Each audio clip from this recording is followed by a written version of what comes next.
Since about 2014, I've been in this whole self-publishing game, and boy, I've seen my share of ups and downs and a lot of heartache and hassles. And boy, I really wish there was somebody that would have come along to me really early on and told me some of these mistakes that were avoidable and some that were downright stupid. And for me to even listen to some of this advice that actually was given to me early on in my career, oh man. But, you don't know those things until you've gone through it. And I smell like smoke because I've been through fire, as I often tell people. So that's why I thought we'd go ahead and discuss a little bit about some of the stupid and sometimes avoidable self-publishing mistakes that you can probably get to know. Now, some of them are probably a given. Some of them you're probably like, Dale, I know that that's a given. And those are probably the stupid ones. Those are the ones where you're just like, that's pretty obvious. Yeah, why don't anybody know this? But there are some people out there that are still making these mistakes. And I hear on a regular basis through the comments over on my YouTube channel, to the comments over in my Discord community and over on Facebook. And so these are just things I just want to make you aware of. So I just went ahead and put together like a listicle of sorts, the 10 stupid and avoidable self-publishing mistakes that you should avoid. Now, there's in no order of importance. I just went ahead and I'm riffing here. I thought I would just go ahead and spitball some of these things and just tell you some of these ones that come across my desk on a regular basis. Now, let's just start it out with a super easy one. Now, I wouldn't call this stupid per se. I would say that it is definitely avoidable. Number one is running Amazon ads without any training. So let me give you a little bit of a story here. And I don't want to throw any of you viewers underneath the bus here on this one, but I worked with a gentleman who had invested over $3,000 in ads on a single book over the course of a few days. Yeah, and he'd never done them before. The problem was he set his budget at about $1,000 per day, and then he put it at about $1 per click. And I think it might have even been more, like $1 to $2. And his book probably had a profit of maybe $2, $3 per sale. But he had like this wide targeting. So what ended up happening is he had a ton of clicks, but a lot of them were irrelevant because there was a lot of traffic that was being driven to his ads of readers that weren't really interested in his books. Yeah, he got a few sales. And when I mean a few sales, it was very little sales to justify the $3,000 expense. Now, was he able to salvage some of that? Sure, he had his search terms report and he could kind of go and grab any of the irrelevant terms and the poor converting keywords and targets, and he could be able to make his ad better. But all that to say this is that he went into this without any real training. Now, you're probably saying, okay, this is about the time that Dale's going to upsell me on some type of Amazon ads course. No, not at all. Actually, to be honest with you, I've got some Amazon ads, tutorials I have on my channel. I'm yet to do an actual course on it. Yeah, there's the likes of Brian Cohen out there that has done it. Mark Dawson has done it. But I would say skip any of those. Don't dig deeper into your pocket to try to learn Amazon ads. Go right to the source. Amazon advertising actually has a certification course, and it's a number of certification courses. I had someone who's like, oh yeah, I took that one before. It didn't serve me any good. Really? Did you take the dozens that are available? Did you go through each one of those webinars and learn from those things? Because until you've exhausted every last single resource Amazon advertising has available to you, you're not ready. You're not ready to go ahead and do those things. And you're probably saying, why do these other Amazon advertising certification courses apply to me? Because you're going to learn a little bit more about the whole system as a whole, as far as Amazon goes, and it gives you a better idea as to how you can really optimize your product listing. What's it going to take as far as how many reviews to make it worthwhile? Those are just things to kind of consider. So number one mistake here, folks, running Amazon ads without training. Get your training.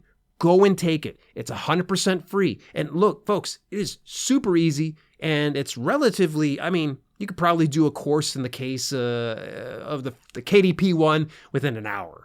Like, it's that fast. But the other ones take a little bit longer, and it's going to require a little bit more effort. And some of it kind of comes off like a college course. But in due time, you'll be able to run some ads. And what I would say is if you break into Amazon ads after you've done the training, go slow.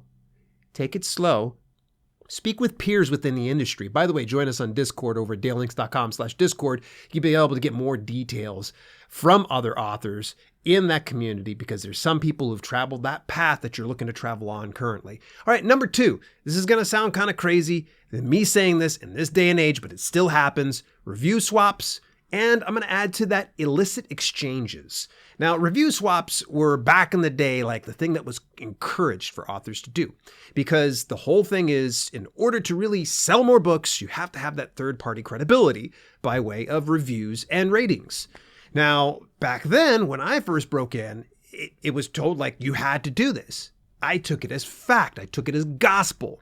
And I stupidly bought into it, even though I said, this doesn't seem right, especially as I was reading everybody's book and I was putting together thoughtful reviews of each one of those books, but they would be done within minutes. I would do this exchange with somebody and they would already have a review up of my book, 5 stars. And I'm like kind of going, I don't know about this system here. So what it was you'd have one author and another author, each of them needing reviews. One author would take the one book and the other would take the other book. And in return, they would both leave a review. But the problem is Amazon sees that as biased, all right? Because you are pretty much going into a relationship here. And with that relationship adds bias. And they don't want to see that type of a thing. Now, if you're looking for doing review swaps on a little bit more of a legit level, there are platforms like Pubby.co and getbooksreview.com. And there might be some other ones as well, to where they remove that bias. So you're paying for access to their platform, where other authors are looking for the same thing as you are. But the nice thing is you don't ever communicate with that author, ever. Like, there's no communication whatsoever. And once you have accepted an author's book, they cannot get your book in return. So that way there is no correlation between those two authors. So that way there's no implied bias right there. Now, you noticed I said review swaps and illicit exchanges, because I want to go ahead and just call it out right now. And I've said this before. Big shout out to Daryl Hughes. I see you on over there. Daryl's always been such a great supporter of this channel, and one of those ones that has shined a light over on the Kindle Vella area. And now I wouldn't say Daryl is personally responsible for sharing this information for me, but just kind of keeping me abreast of what's going on in the Kindle Vella community. Now, if you're not familiar with Kindle Vella, I'm just going to leave it up to you to Google that up. It's essentially a serial fiction platform available through KDP.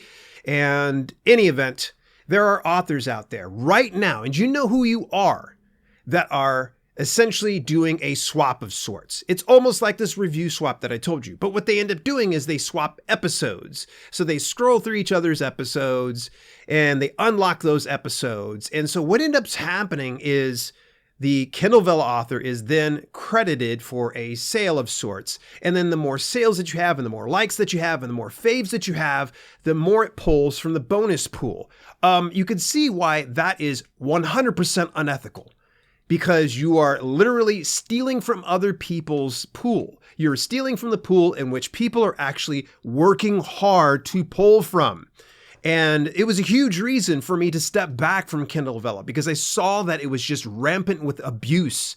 And this is something that I'm certain is going to be crushed in due time when it comes to Kindle Vella, because KDP is in charge of things. They are watching. And there's people doing this in public forums that are sharing screenshots of doing these illicit exchanges.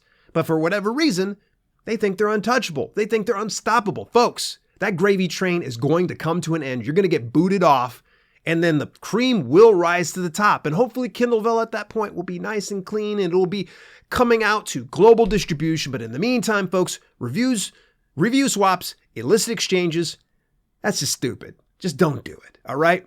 Number 3, manipulating page reads. All right, this is more in regards to the KDP Select program. Now, you're probably saying, okay, all right, oh man, now Dale's really getting into the weeds. No, this is another one right here that some people feel that if they just find that loophole and abuse it, that they can do this. Now, I discovered the whole manipulating the page read system back in 2015 through what was called a 10X program. Now, the 10X program would essentially work like this. You just stuffed a bunch of books into one single book. You put a link at the beginning of that book, and you just send people to the back of the book, and it would register those page reads. Or in some instances like modern day, because 10X doesn't work anymore, you just pay people or do exchanges to get your pages read. So So anytime someone checks it out inside the Kindle Unlimited library, it counts almost like a sale, and it influences the Amazon bestseller rank.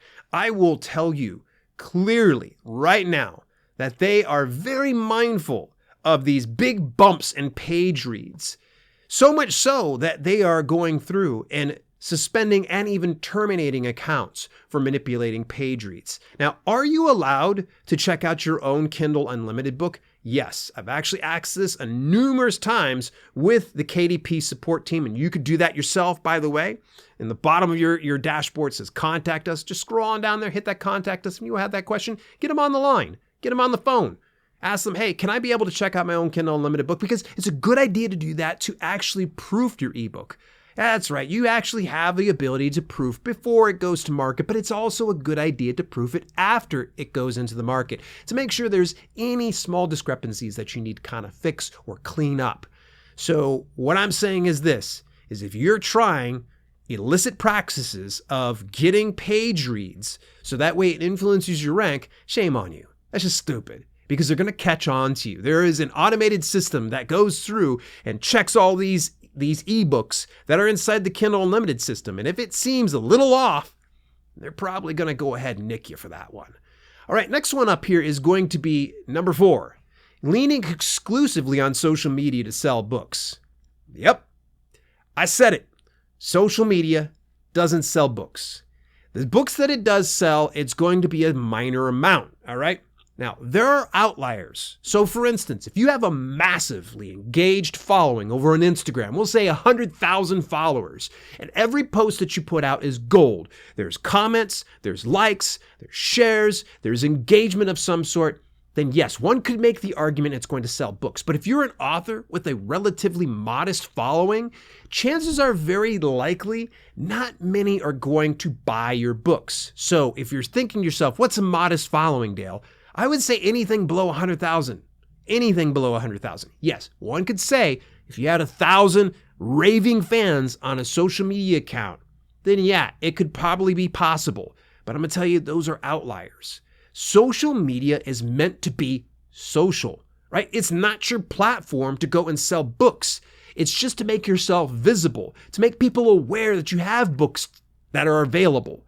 But beyond that, I see so many times that people get really caught up and very hung up on, I've been told I need to be on social media in order to sell books. No, you need to be on social media to make yourself visible, to make yourself available, to get it to where you're accessible to your readers, not to sell books. Yes, selling books is going to be a great byproduct, but if you are not very mindful of this before going into this, you're going to become very angry. You're going to become frustrated. I have so many times that people email me and go, you said that if I get on social media, I'm going to be able to sell books. And yeah, you're going to be able to sell some books, but it's all about visibility. So that's not so much a stupid mistake so much as it's just an avoidable mistake to put yourself into this mindset of, I've got to get on social media to sell books. No, you don't have to get on social media whatsoever. There are a number of authors out there that don't touch social media whatsoever. What I would recommend is get good on one platform. My platform, YouTube, 100%. That's where is my wheelhouse. If YouTube is not your wheelhouse and you feel real comfortable on, say, Instagram or TikTok or Pinterest, go all in on that. Become really, really good at that. Rather than trying to disperse yourself across all those different avenues, focus on one. Get really good at it. And then you can start to kind of spread yourself out. I'm very fortunate that I have a team that works with me, that I'm able to spread myself out across social media for my brand for Self-Publishing with Dale.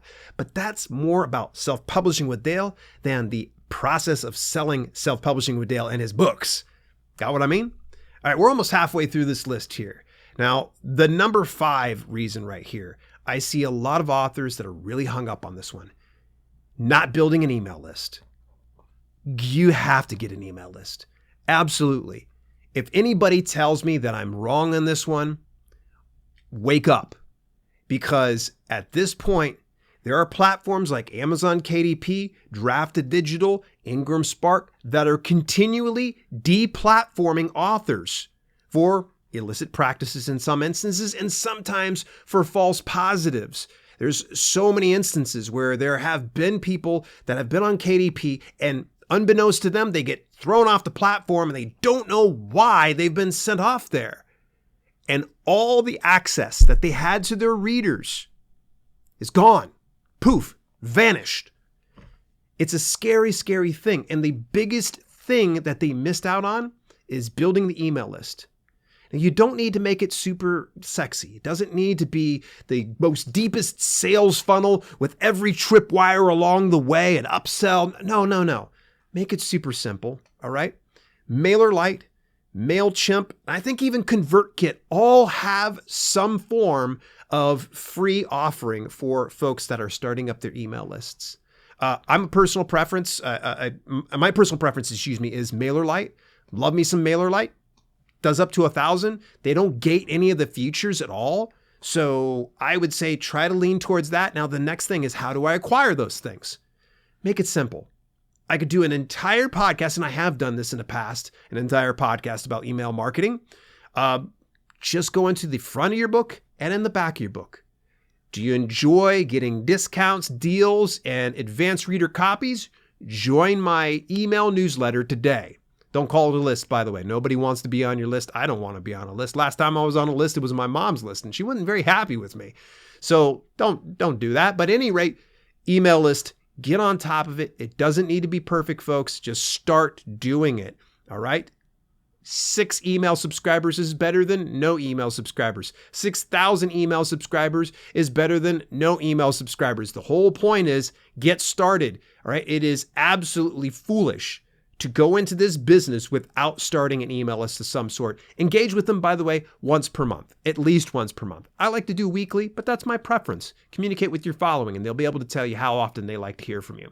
All right, next one's going to be not ordering proofs. I already talked a little bit about doing ebook proofs, through Kindle Unlimited, but also buy your own ebook so that way you can see how it lays out on your own Kindle reading app or device.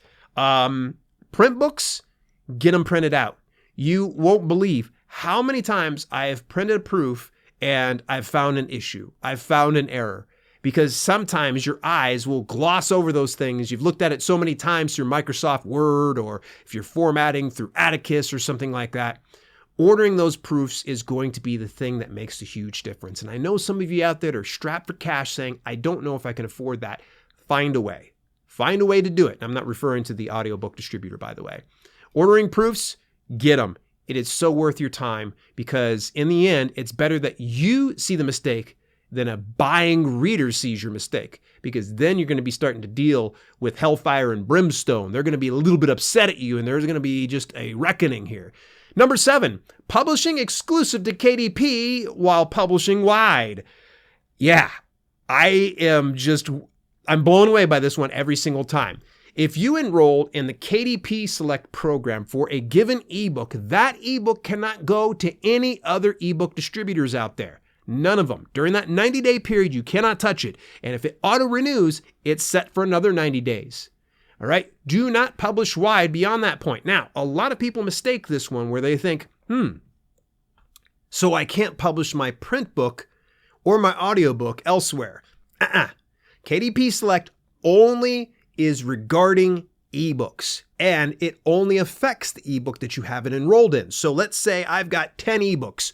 One of them I enroll in KDP Select. The other 9 that are not enrolled in KDP Select are not affected by that exclusivity. So folks, if you enroll in KDP Select, do not take that book and put it anywhere else as the ebook version. Print book, audiobook, all bets are off. You can have fun with that. Number 8, trademark violations. Oh man, this one is really easy to trip over, and especially if you're doing low content book publishing.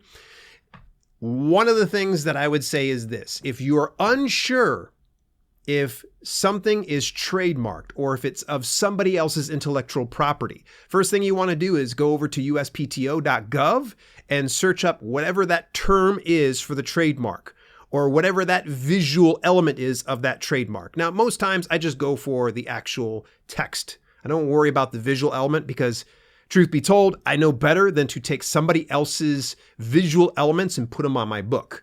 But the trademark violations that we most commonly see are just word violations.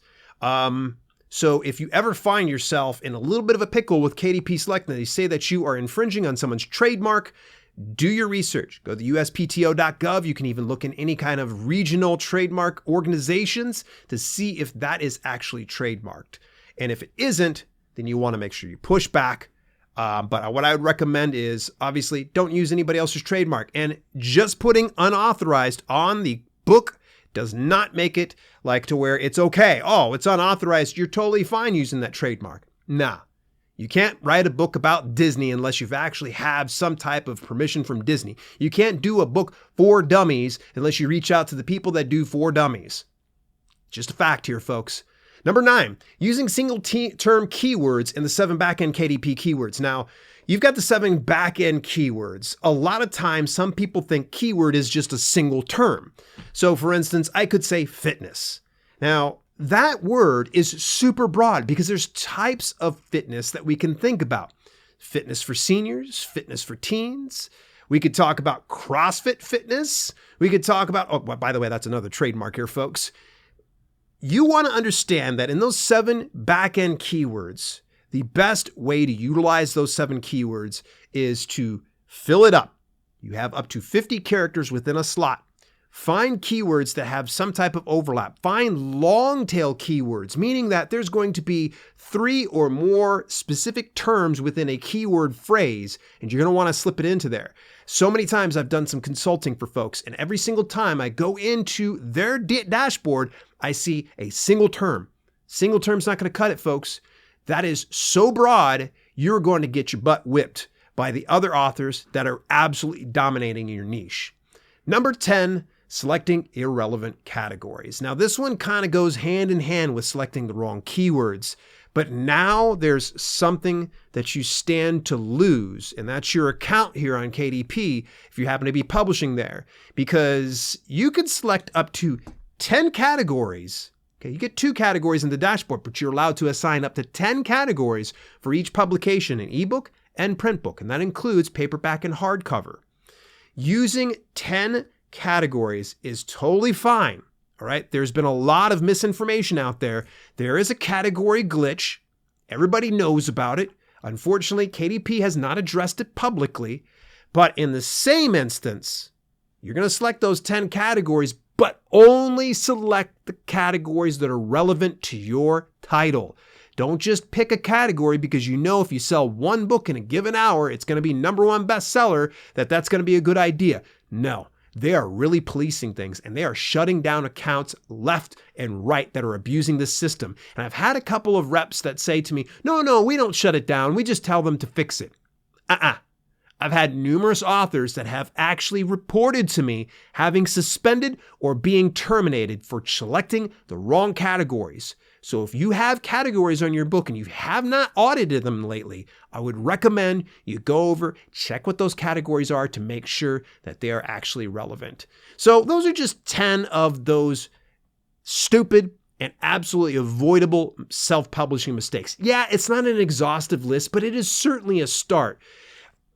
Folks, I am actually going to be doing this again here on the Self-Publishing with Dale podcast. We took a little bit of a break and we stuck with just the self-publishing news segment. In fact, next week, I'm going to talk to you a little bit more about sell more books with a writing coach. Can it be done? Getting a writing coach, will that help you sell more books?